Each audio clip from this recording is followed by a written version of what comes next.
गुजरात में अहमदाबाद के बाद कोरोना के सबसे ज्यादा मरीज सूरत शहर से सामने आ रहे हैं। लॉकडाउन खुलने के बाद कोरोना के मरीजों की संख्या और तेजी से बढ़ रही है और इन हालात में अस्पतालों के हालात भी बदहाल है।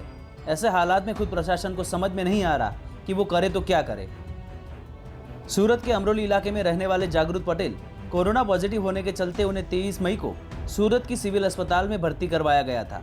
अस्पताल में पहुंचने के बाद उन्होंने सिविल अस्पताल की जो बदहाली देखी उसकी उन्होंने कल्पना भी नहीं की थी और अस्पताल की बदहाली की तस्वीरें उन्होंने अपने मोबाइल में भी कैद की। कोरोना को मात देने वाले खुद जागृत पटेल की जुबानी ही सुनिए कोविड-19 अस्पताल की बदहाली की कहानी। पूरे वार्ड में शायद 27 जितने बेड थे, उसमें से ज़्यादातर बेड के जो गद्दे थे वो बिल्कुल सड़े हुए थे। पहले तो मैंने अपने बेड पे ध्यान नहीं किया था, उसके बाद मैंने अपना बेड भी चेक किया तो वहाँ का जो गद्दा था वो भी पूरा तरीके सड़ चुका था। उसके बाद मैंने देखा कि बेडशीट थी, जो चादर थी, जो पिलो था और पिलो कवर भी था, शायद कितनों दिनों से धुला हुआ नहीं था और बिल्कुल तरह से मैला था। और गद्दा भी ऐसा था कि जैसे मैं सोता तो वो मुझे खुजली करता था, काटता था। हमारे ऊपर जो पंखा था उसके ऊपर भी बहुत ज़्यादा कचरा और धूल जमा हुई थी और जैसे हम वो फैन स्टार्ट करते हैं तो वो हमारे ऊपर वही कचरा और जमा हुआ मैल था वो हमारे ऊपर पड़ता था। टॉयलेट सेक्शन में गया तो मैंने वहाँ पे पाया कि ऊपर के जो सेक्शन का डिपार्टमेंट है वहाँ पे स्लैब फटा हुआ है और वो भी ऊपर से पपड़ियाँ धीरे धीरे गिर रही है, जो एक पेशेंट के लिए सुरक्षा के हेतु बहुत खतरनाक साबित हो सकती है। उसके बाद जब मैंने टॉयलेट और बाथरूम की तरफ देखा तो वहाँ पे उतनी सारी गंदगी व्यापी हुई थी कि कोई आदमी उसका यूज़ नहीं कर सकता था और इसीलिए मैंने 2 दिन के लिए ना तो नहाया था और ना ही टॉयलेट गया था। 24 घंटे बीतने के हुए बावजूद भी हमें सैनिटाइज़र नहीं दिया गया था, मास्क भी नहीं दिया गया था और जो मेरे द्वारा फरियाद की जा रही थी उसके ऊपर भी 24 घंटे तक ध्यान नहीं दिया गया था।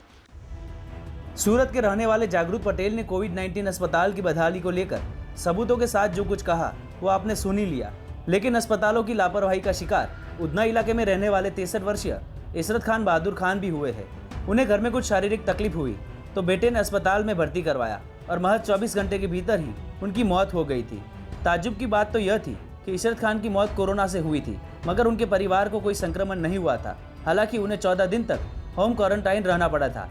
इशरत खान की अचानक हुई मौत से परिवार को गहरा सदमा लगा था मगर डॉक्टर ने इशरत खान की मौत की वजह को सिर्फ कोरोना ही नहीं बल्कि और भी अन्य बीमारियों को भी बताया था, लेकिन मृतक का प्रमाण पत्र अभी तक उन्हें नहीं दिया गया है।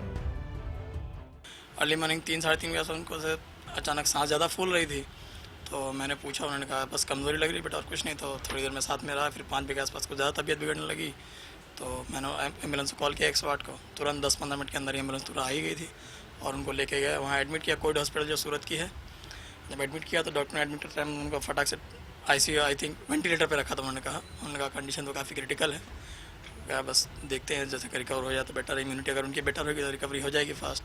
और उन पर रखा, फिर शाम तक रखा। फिर हमने पूछा, मतलब हालांकि अंदर तो नहीं जाने दिया, पहले खाली 2 बार जब एडमिट तब जाने दिया, उसके बाद किसी को भी वैसे अंदर एंट्री होती नहीं कोविड के।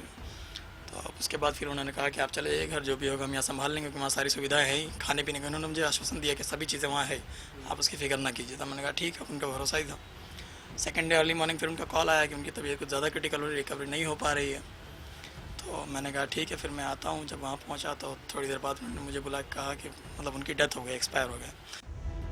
ऐसे 1-2 नहीं बल्कि बहुत सारे मामले सूरत से सामने आए हैं जिसमें कोरोना के कई मरीज ठीक तो हो चुके हैं पर कोरोना की वजह से जो मुश्किलें हुई है वो उसे शायद ही कभी भूल पाएंगे।